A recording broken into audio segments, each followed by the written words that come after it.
kaibigan, warang magulang naging haligi at ilaw ng tahanan. 44 years na kaming nagsasama.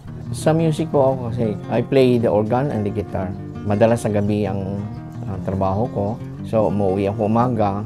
Yung health ko, hindi ko natututukan masyado. Siyempre yung effect nun ay medyo hindi ka masaya, stress ka.